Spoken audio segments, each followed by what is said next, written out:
Archived episode. Originally posted August 15th, 2022.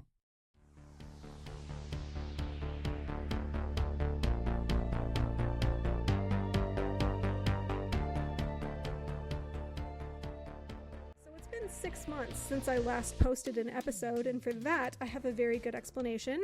Welcome back to the Andy Talks Energy podcast. I am your host, Andy Ray, and I am the Goldilocks of podcast hosts in the sense that everything has to be just right before I can sit down to record something, and this is where that ends. I am a recovering perfectionist, and perfectionism is where good ideas go to die. This is a very teachable moment for those of you who are out there who want to start your own channels, start your own podcast, do your own YouTube, whatever. Just start. Just do it. Say what you need to say. The people, the audience that is meant for you will stick with you if your intentions are pure. And the people who are offended will cry about it in the comment section and leave. And that's a good thing. It's a problem that fixes itself. My deal was I wanted to make these episodes into profound and useful things, and I was accordingly overthinking the living shit out of every single topic and all of my phrasing, and I was creating these long, laborious outlines, which were taking, weeks and weeks to put together, and I think you guys would prefer I just consistently post things rather than make those things perfect. So going forward, I don't have an outline, I don't have a script, I have a piece of scratch paper with some keywords on it.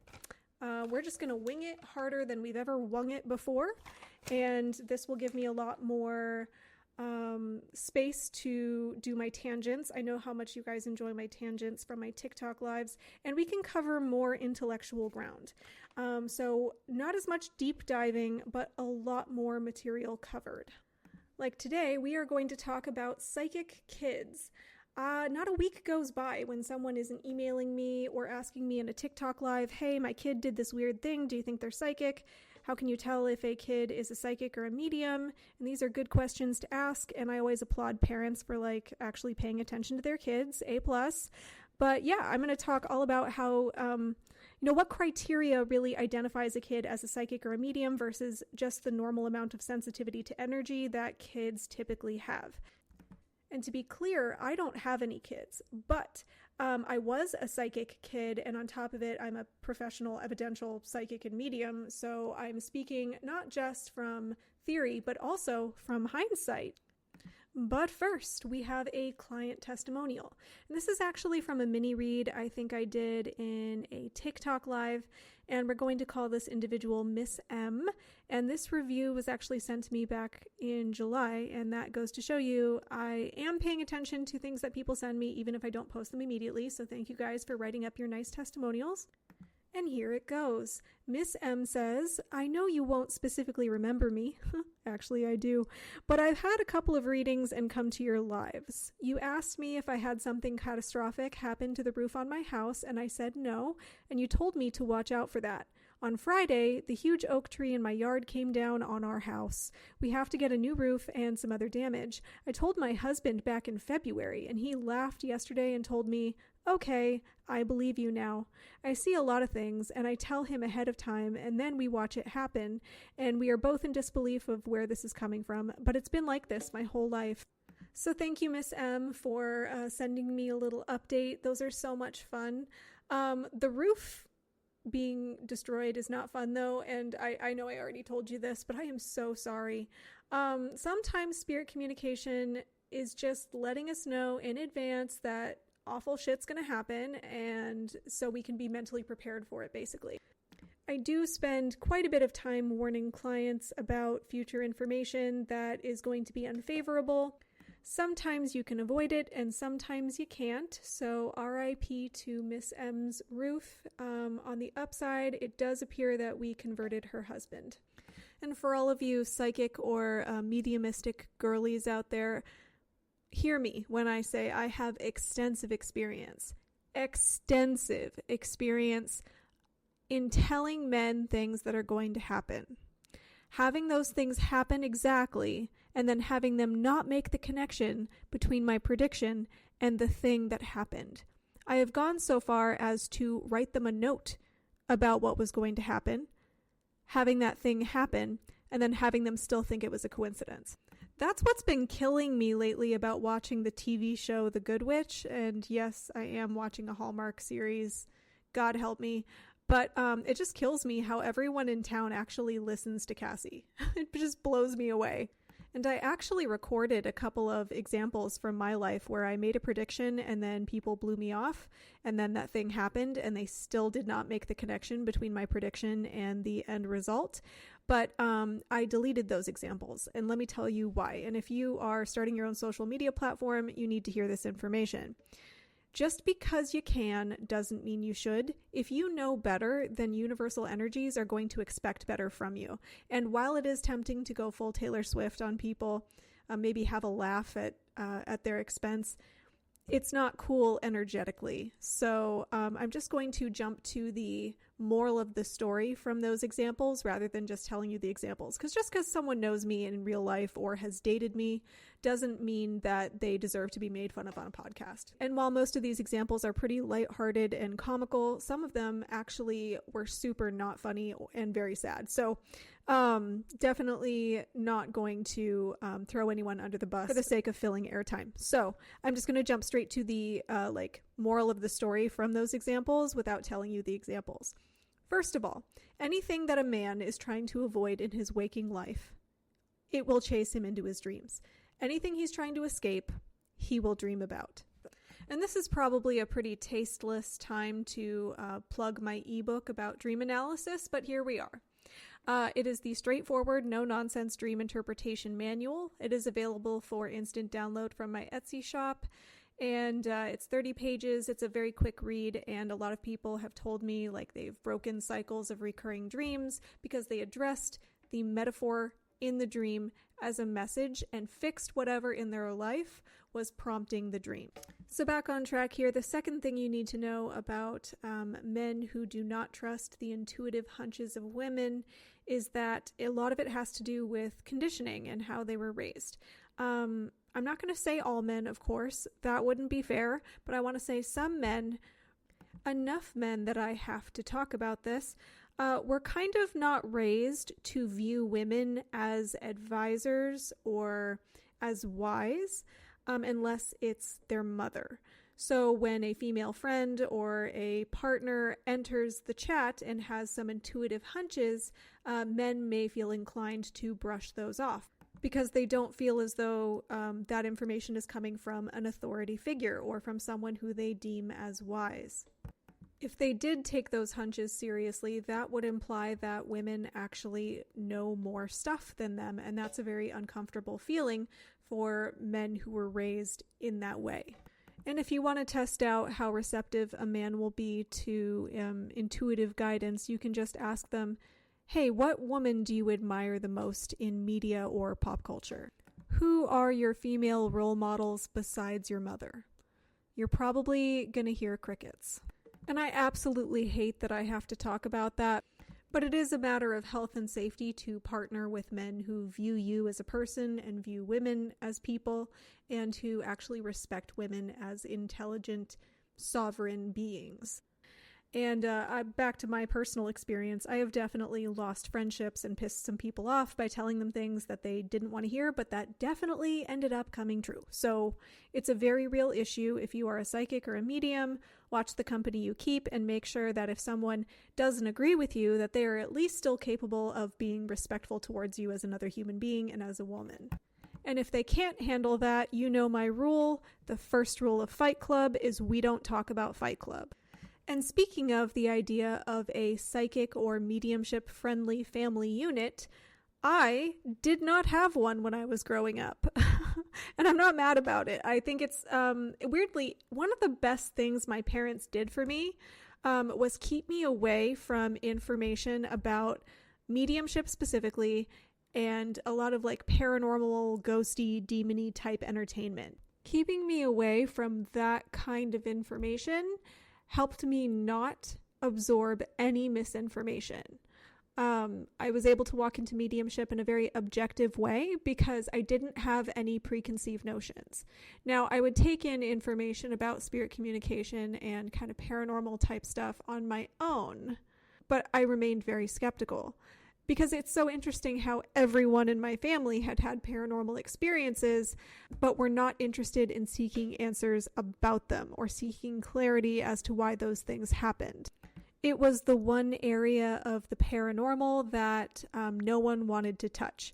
Ufology and cryptozoology were a very different matter. My dad was straight up an armchair expert on cryptozoology and ufology, but anything to do with kind of spirit contact or anything like that, we're just going to pretend that didn't happen.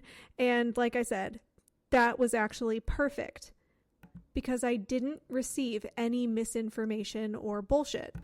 So on the note of psychic kids, if you really think you have one, don't let them get sucked into misinformation. No paranormal ghost hunty shows, no scary movies, no content whatsoever that might give them a fear of energy. Most developing psychics and mediums will tell you that the number one hindrance to their development is the fear. If you don't have the fear to start with, if you weren't conditioned to view the paranormal as a scary thing, you'll be better off. So truly not a week goes by when someone doesn't ask me, how can they tell if their kid is psychic? So we'll start with a kind of a basic rant here about how all kids are sensitive to energy. It is our conditioning that causes us to be less sensitive as adults. Does that mean that all kids are psychics and mediums? No, it just means that kids are more sensitive to energy. And I'm sure everyone has heard about the Crystal Child and Indigo Child kind of rhetoric floating around, where people are asserting that some children are special and they are meant to save Earth. And I think that belief system is a byproduct of the fact that it's a fairly new phenomenon for adults to pay attention to children. I mean, obviously humanity has survived for a long time. Children's basic needs were met, apparently enough for them to survive. But as far as paying attention to a child's innate talents and proclivities and habits and quirks, that's a new thing. 100 years ago, children were still being born for farm labor. It's not like anyone was paying too terrible much attention to their identities.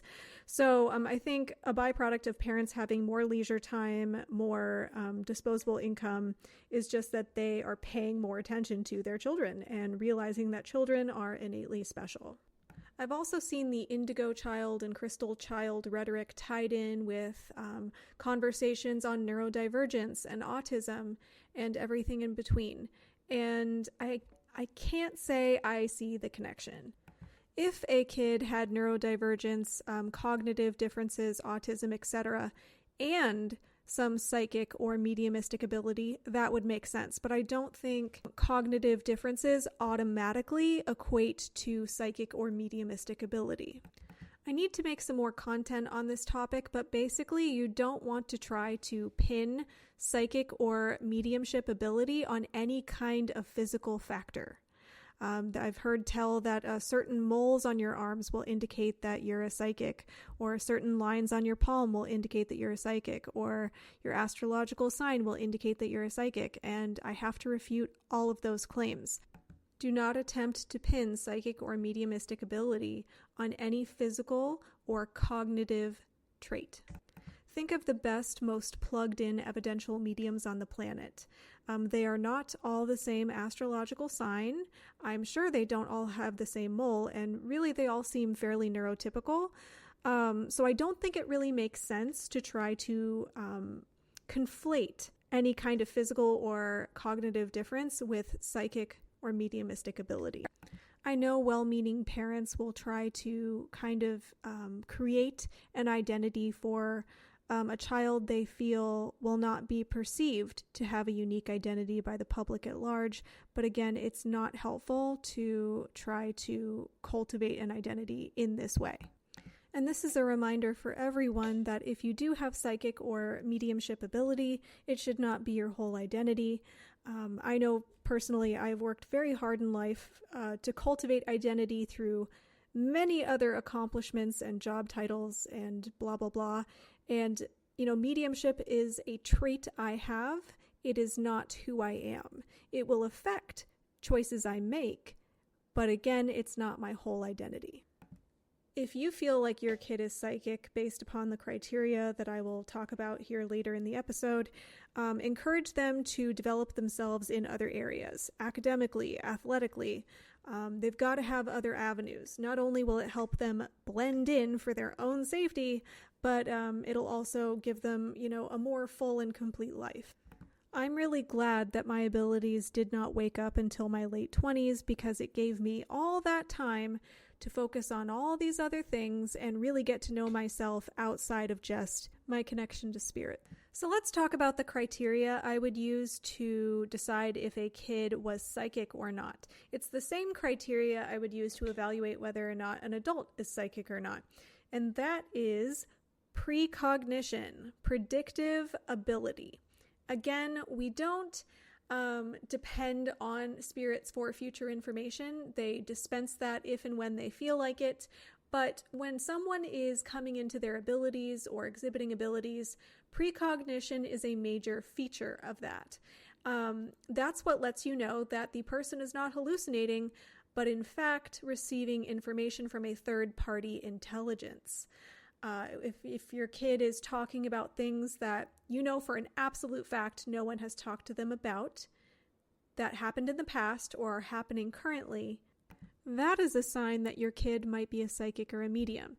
If your kid is able to talk about future information that ends up being true and accurate, that is also a sign that your kid might be a psychic or a medium.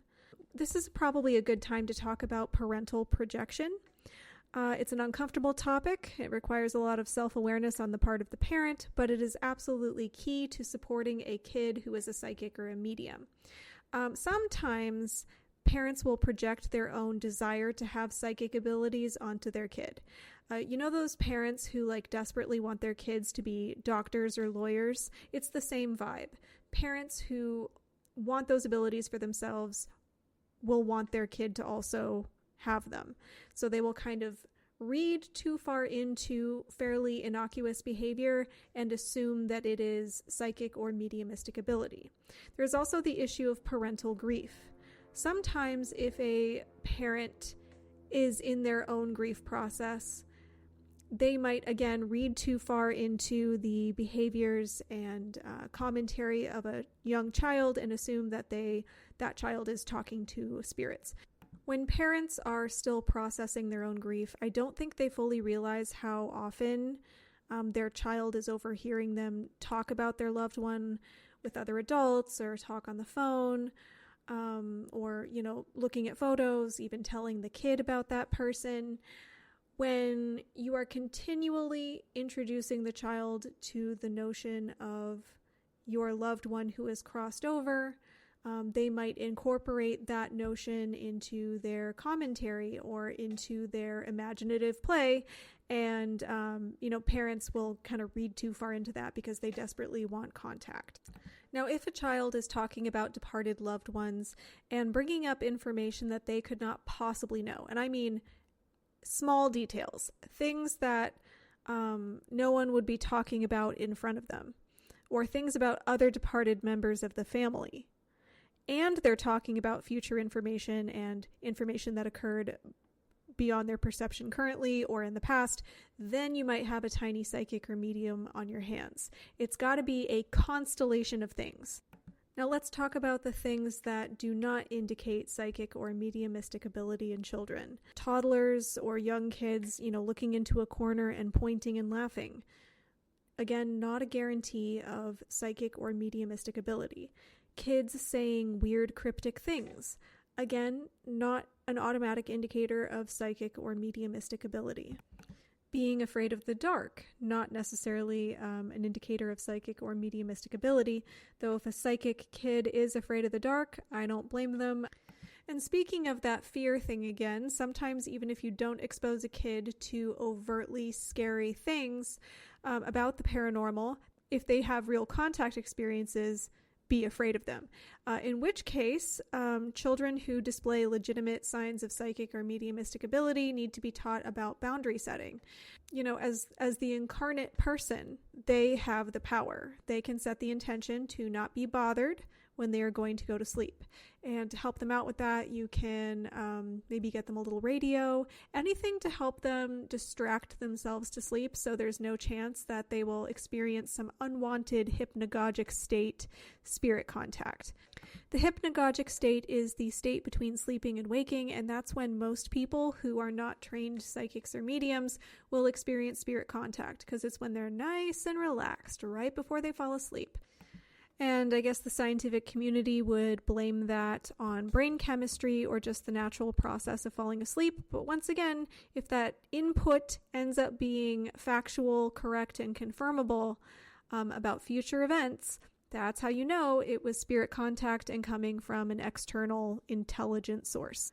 So when I said that the kid is the incarnate person and therefore has all the power, there is one caveat to that. The parents actually dictate the energy in the home. So that brings me to the uncomfortable end of this conversation, where we need to address the fact that not all spirit contact is friendly, productive, and enjoyable. And I would say the chances of having uncomfortable, counterproductive spirit communication for a child is drastically increased by turmoil in the home, addiction, abuse, parents who have emotional issues, emotional regulation issues, mental illness. There's all kinds of factors, but generally speaking, parents need to be very cognizant of their own choices and the people they let hang out around their kid, and just be real with themselves about the impact they might have on their child if that child really is a psychic or a medium. In every instance of children having terrifying paranormal experiences within their home I have ever heard of, both personally and professionally, there's some pretty obvious dysfunction going on amongst the adults in the home. Like when I was a little kid, I actually had a friend tell me about all the terrifying paranormal stuff that was happening in our house. And I look back at what my parents were telling me about my friend's home life based upon the conversations that my parents were having with their parents, and it all kind of tracks. Ironically, it was a very religious household. So the presence of religion in a home or in an upbringing definitely does not preclude someone from having terrifying paranormal experiences. And to this day, when people send me messages asking about their kid having negative spirit contact experiences, or what they are perceiving as negative spirit contact experiences, I always have to kind of run it past the parents, like, hey, how's your marriage? How are your substance use issues? Have you been to a therapist lately? You know, I kind of have to run down the checklist of things to kind of hit it from all angles. The oogity boogities do not exist in a vacuum. And that's kind of it for this topic. But speaking of the oogity boogities, I am so excited for Halloween. And I'm not the only one either. Actually, we were talking about this. Me and several other viewers were kind of joking about this in a TikTok live the other day. September 1. Halloween decorations are going up September 1. If any of you were wondering what my schedule was, and if you wanted to put them up today, I wouldn't be bothered. It's August 15th. I actually screenshotted a meme from an account on Instagram called forever.the.autumn.witch, and I'm just going to describe it to you. It's the Sanderson sisters from Hocus Pocus, and the caption says, "Bitches see that it's August and think it's okay to start decorating for Halloween. It's me. I'm bitches." And that's exactly where I'm at in my life. It's been raining for a week anyway. Fuck it. It's fall. Okay. So with that said, I am making my list of scary movies to watch this fall. So far on my list, I have Beetlejuice, Rosemary's Baby, The Exorcist, a couple of newer ones like The Leprechaun and Bird Box, and there's just a ton of like movies I haven't seen. So that's going on my list. And if any of you were wondering what my current favorites are, I would love to tell you, because I really think you can tell a lot about a person based upon which scary movies are their favorite. All right, here it goes. Here's my top 3. American Mary, Jennifer's Body, and speaking of Jack Nicholson, The Shining. So go ahead and take a minute and ask yourself what you can extrapolate about me from that selection. We have 2 feminist vigilante revenge films and a movie about a psychic kid. How about that? Well, The Shining is actually 2 stories. It's partially a story about a psychic child, but then it's also a story about a writer who is isolated in an alpine environment for long periods of time and loses his mind from writer's block. So super relatable, actually. So if you'd like to support the podcast, please go ahead and leave me a nice review and a 5-star rating on whatever podcast listening app you are listening to this on. If you want to book a reading with me, I do have September availability. You can book that through my website and only through my website, andyraymedium.com. I have lots of client testimonials available there, some of which I have not read on the podcast. And of course, I have social media up the wazoo. I have a TikTok page, and that's at AndyRayMedium. My YouTube channel is getting a little facelift, but it is active. I deleted all the videos where I used to be blonde, and I'm just slowly adding things back. And my YouTube channel is Andy Ray Evidential Medium. By the way, thank you for the 935 views on that last video I posted. That took like 24 hours for 900 of you to go and watch it, so thank you. And if you're interested in my ebooks, of which there are 2, check out my Etsy shop, Andy Ray Functional Art. There's a link to that right on my website. My first ebook, like I said, is the straightforward, no-nonsense dream interpretation manual that has worksheets in it. It'll help you kind of work through your recurring dream cycles, kind of break those cycles, and just figure out what your dreams are trying to tell you.